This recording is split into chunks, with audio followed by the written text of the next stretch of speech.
یہ کتاب ہے محج الدعوات و منہج العبادات سید ابن طاووس کی. محج بولتے ہیں بہت ہی خالص دعائیں. و منہج العبادات، عبادات کا منہج یعنی طریقہ کار، سید ابن طاووس کی کتاب ہے. یہاں پر ایک حدیث ہے، سید ابن طاووس فرماتے ہیں، وہ یہ کون سی صفحہ نمبر 294، وہ دعا جو رسول پاک صلی اللہ علیہ وآلہ وسلم نے اپنے فرزند حضرت امام کاظم علیہ السلام کو سکھایا ہے. صحیح سند کے ساتھ روایت ہے کہ ہارون نے عبداللہ بن مالک خزاعی کو اپنے پاس بلایا.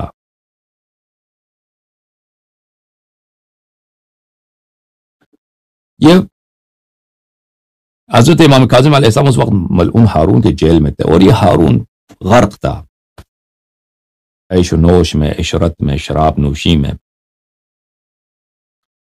تو اس نے حکم دیا کہ تو چلا جا فلان جیل میں، وہاں پہ ایک شخص ہے، میں اس کو تیرا ذمہ دار بناتا ہوں، تیری ذمہ داری بناتا ہوں، اس کو اپنے ساتھ لے کے جاؤ اور اس کو اپنے ساتھ رکھو.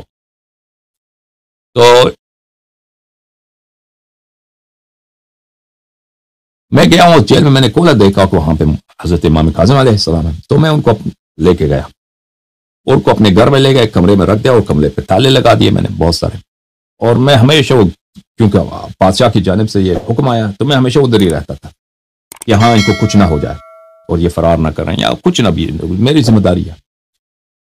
تو چابی میرے پاس بھی ہوتا تھا، اور کبھی کہیں جاتا بھی تھا تو میں چابی اپنی وائف کو دے دیتا تھا تو ادھر رہے کہ یہ شخص یہاں سے نہ نکلے، اور میں خدمت بھی کرتا تھا ان کی جو چیزیں ان کو ضرورت ہوتی.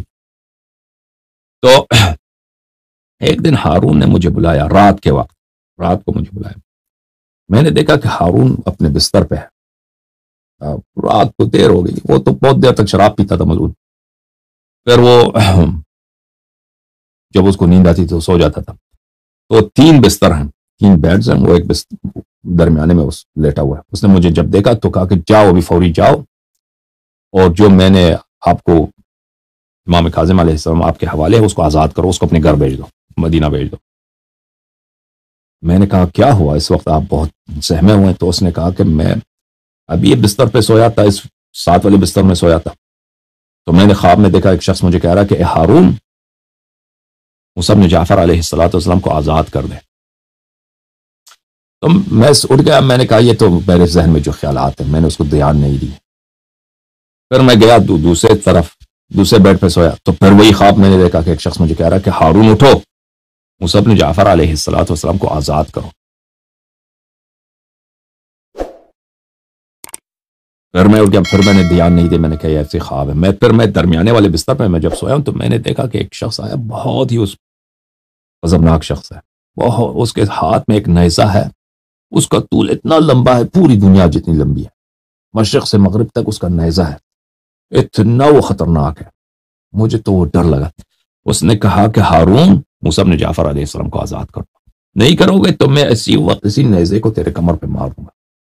تو میں ڈر کے مارے بیدار ہوا ہوں، تو میں بھی حکم دیتا ہوں اس کو آزاد کرو. تو میں آ گیا اپنے گھر، میں نے وہ اتنے تالے لگائے تھے دروازے پہ، تالے کھول دیے.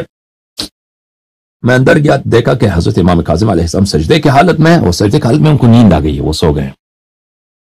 تو میں نے ان کو جگا دیا.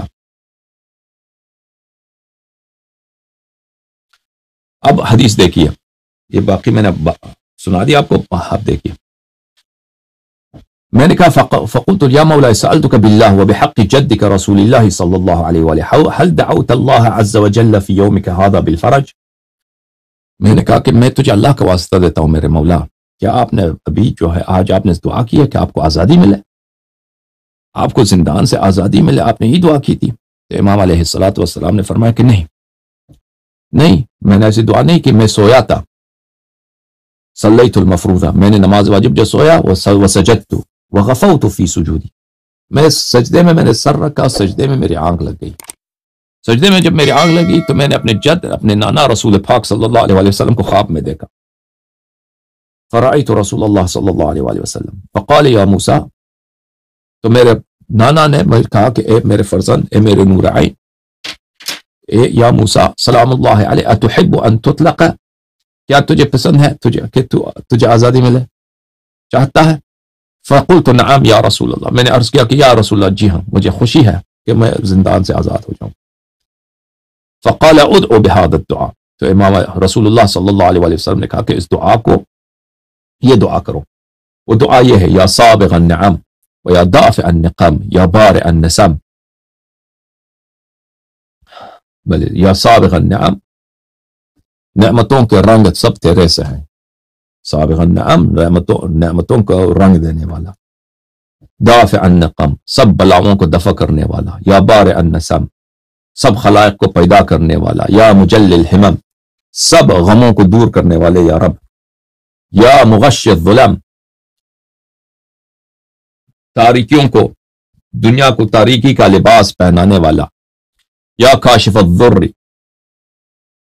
والالم، سب بیماری اور دردوں کو دور کرنے والا یا رب. یا ذا الجود والکرم و یا سامع کل صوت، یہ معانی واضح ہیں. سامع کل صوت و یا مدرک کل فوت، ہر گم شدہ چیز کو پانے والا. یا محی العظام وہی رمیم، اے استخوانوں ہڈیوں کو زندہ کرنے والا جب ہڈیاں سب خاکستر بن چکے ہوئے ہوتے ہیں. وہ منشئها بعد الموت، اور ان کو موت کے بعد دوبارہ زندہ کرنے والا. صلی علی محمد و آل محمد واجعل لی من امری فرجا،